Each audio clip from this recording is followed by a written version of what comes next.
Hello friends, today we will discuss a very important topic, that is dying declaration, मृत्युकालिक घोषणा, police की भाषा में मजरूबी बयान।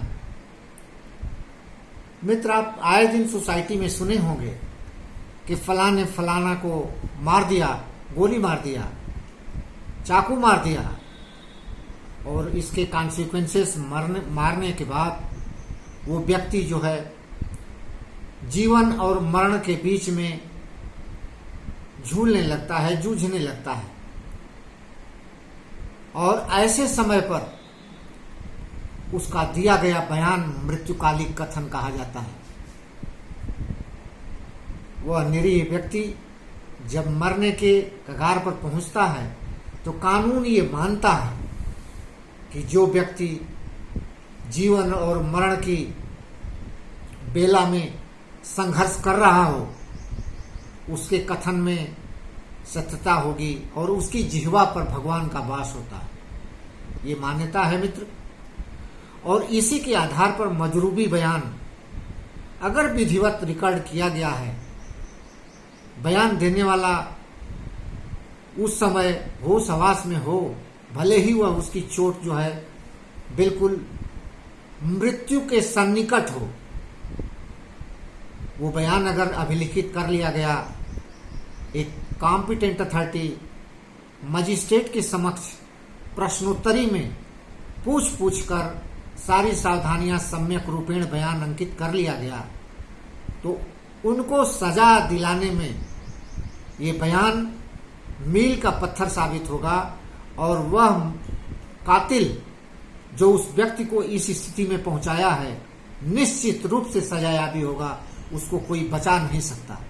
मित्र, इस धारा 32 की डाइंग डिक्लेरेशन के लिए क्या क्या चीजें कानून मानता है कि क्या क्या होना अनिवार्य है और किन किन अवस्थाओं को पूर्ण करने के पश्चात ये बयान जो है अपने आप में दमदार माना जाएगा, संपुष्टिकारक माना जाएगा, रेलिवेंट माना जाएगा। मित्र, ये कानून की वांछा क्या है मित्र? ये वांछा है कि यह धारा जो है इंडियन एविडेंस एक्ट में 32 सब क्लास फर्स्ट डाइंग डिक्लेरेशन को प्राविधान प्रस्तुत करता है मित्र। तो धारा 32 का जो एस्पेक्ट है वो कहता है मित्र कि किसी कथन को उस अवस्था में सुसंगत घोषित किया गया है जबकि कथनकर्ता को न्यायालय में बुलाया नहीं जा सकता। अर्थात नंबर 1, जो मर गया हो, जो साक्ष्य देने में असमर्थ हो गया हो, जो मिल न रहा हो, जिसको बुलाना इतना विलंबकारी और ये व्ययकारी होगा कि न्यायालय इसके बारे में अगर रेशियो एक्नॉलेज करे तो रेशियो जो है न्यायालय के अनुपात में अयुक्त होगा, तो ऐसे व्यक्तियों का बयान जो मर गए हों, जो साक्ष्य देने में असमर्थ हो गए हों, जो मिल न रहे हों, जिन्हें बुलाया जाना विलंबकारी और व्ययकारी हो।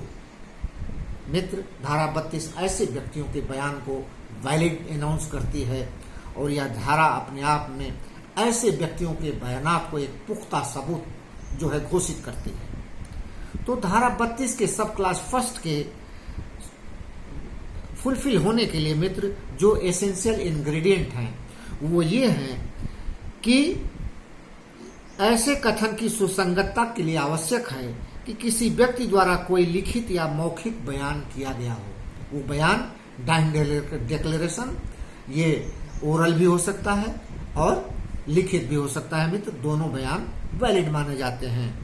ऐसा कथन सुसंगत तथ्यों के बारे में हो, रेलिवेंसी के बारे में हो, मामला जो है न्यायालय में विचाराधीन हो और सुसंगतता के प्रश्न पर मामला जो है ट्रायल में यह जंक्चर आ गया हो, तो ऐसा कथन सुसंगत तथ्यों के बारे में हो, कथनोपरांत कथनकर्ता की मृत्यु हो गई हो, ऐसा कथन उस कथनकर्ता की मृत्यु को कारणों को और उन संव्यवहार के बारे में जिसमें उसकी मृत्यु हुई है ये बयान करता है।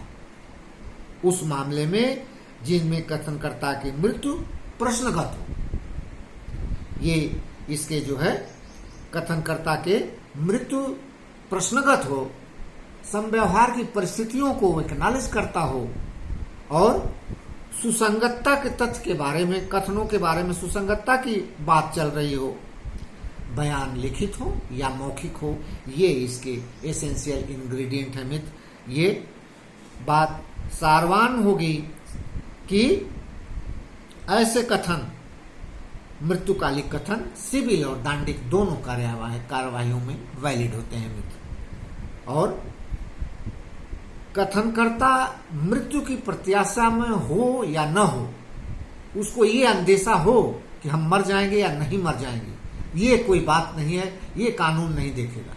जबकि इंग्लिश कानून इस चीज को वैलिड करता है कि घायल जो है, जिसको चोट पहुंचाई गई है, जो मृत्यु और जीवन की प्रत्याशा में, जीवन की बीच संघर्ष कर रहा हो, वो अपने मृत्यु की प्रत्याशा में हो, इंग्लिश कानून करता है। लेकिन हमारे इंडियन कानून में मृत्यु की प्रत्याशा में होना एक कंपल्सन नहीं है मित्र।